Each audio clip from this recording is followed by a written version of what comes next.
the media will find you. That is what I think. Okay, let's ask Oscar. In terms of what Austin just said, would you agree? What would be your response to that? Oh, because I think he nailed a number of issues for us. I heard what Austin said, and I'm saying to Austin, if you're still watching this program, get in touch with us. We have an Alliance for Positive Reform, and we have just one job. And what is it? Behavioral change indoctrination. And that's why I said the media. We don't have any other thing we're going to do. Behavioral change indoctrination. And we have to keep on happening. There was a time Babangida thought of a very good idea. The man had dreams, and he set up that place they call National Orientation Agency. But why? It's being managed by the same civil service, and it's dead. It didn't even take off. Apart from when Jerry Garner was going around the country and saying the same things. If you dance, dance well, and all that kind of stuff. At the end of it, it went dead. But that is it. But if you remove that same thing, funded by individuals who care about this society, we could change quite a lot. Behavioral change indoctrination. Over the years when the army was here, our minds have been messed up. That is where we actually cultivated this Oga at the top mentality. Now we've had democracy for how many years? We still do not remember that the first 3 words of the Constitution started with, we the people. And that's what June 12 was about. We the people said we did not like that. And we made that noise. The first time Nigerians could rise and talk, other than when we fought for independence. After that, we are back now to Oga at the top said. Okay, Mike, is it possible that we could have something in the electoral laws that empowers INEC, for example, to be able to say that certain people of this quality will be the ones that will be vetted and allowed to contest for election? I know the political parties will insist that whatever we put before INEC has got to agree, even like Austin said, even if it's a consensus idiot that is put before the electorate, the INEC, that INEC will accept. Is it possible that INEC can be empowered to make that happen, that this person is not fit to govern and we will not accept this as a candidate for any political party? Well, the political parties, to use the words, especially on the Supreme Court, are the essential organ of the democratic process.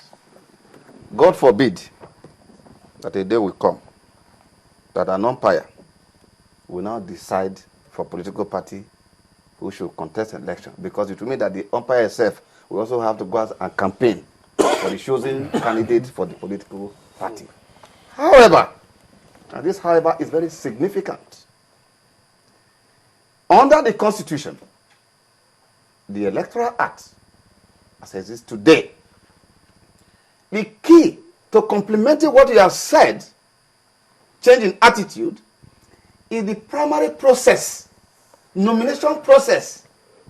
This is where you will learn a lesson from what happened on June 12th. What method that was used? Remember all the big names that you had that time?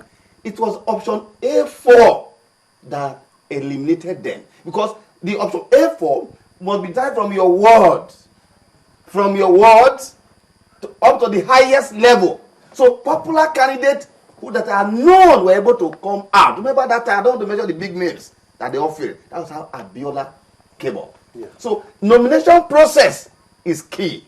Where the Nigerian people have problem is that they are limited first by the choice of the candidate presented by the parties. That's the first limitation to the Nigerian people, which was, a different thing in that led to June 12.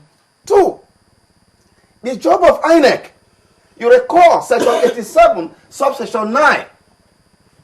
Which is the kind of thing you are trying to suggest. Sorry, can I just break you there? We've got one more caller on the line. Let's take this call very quickly. Courage from Abuja. Yes. Please, could you make your point very quickly? I just wanted to have a minute.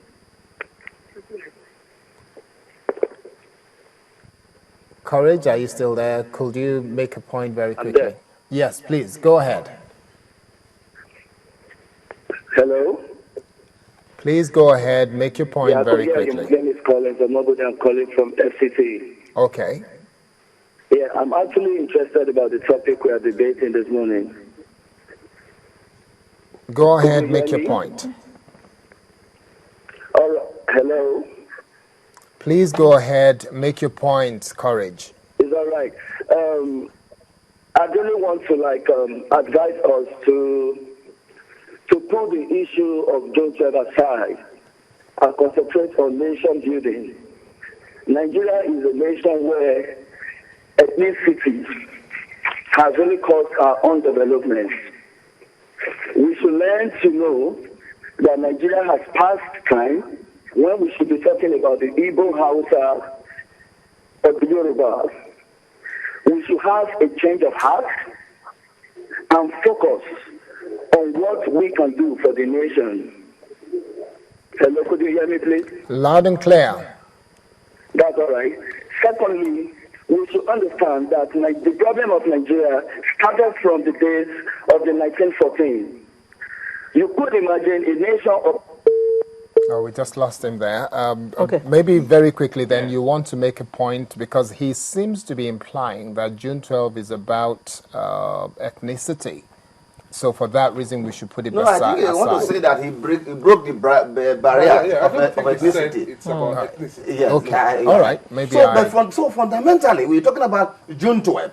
Is that in June 12, the process of nomination was very popular. You know, it allowed the people to really decide. But subsequently, and so Section 87 I was mentioning at the moment, before we came to office, was to the effect that where a political party, because political party they have their rules for nomination, where they fail to do primaries to be observed by virtue of Section 85 or 86 of the Electoral Act, such a person will not be included on the list of those who conduct the election.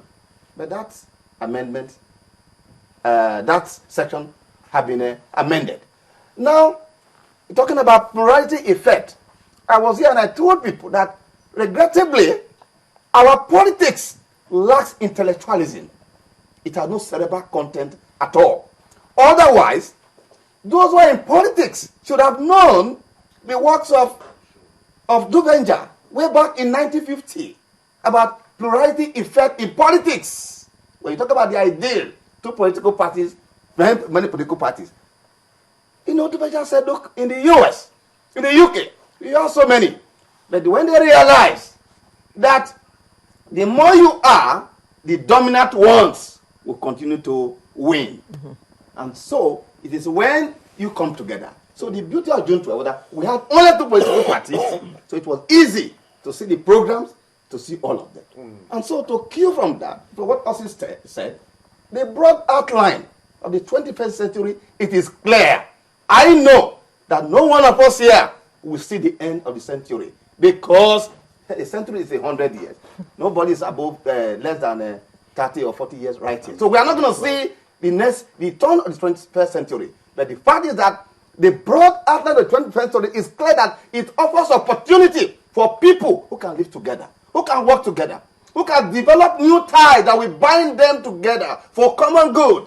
That is absolutely lacking in our country to the extent that a watershed event of June 12th every year, it is the people I also refer to as the most sophisticated set of people in Nigeria that are continuing to show that June 12th is about basic principles that must be celebrated and not about the individual. At best, it will clear to me now that those who were part of June 12 making it to happen at that time, it was because of what they intended to benefit from it. And that is why today they are no longer looking at that direction. But I thank the people of the Southwest for being the torchlight, for showing that indeed the principle of June 12 must be alive in this country. And for us who are now at the gatekeeping exercise, by 2015, we'll continue to do our best in terms of, because our problem is that we are responsible to so many stakeholders, so that by 2015, the vote of the people, as we have done in 2011, where for the first time, at least, you saw that there is no interference. And that's one thing you must give to the current leadership, that they never interfered. So the policy of non-interference of the current leadership, the president not even involved at all, is what we require. as we are building processes and institutionalizing our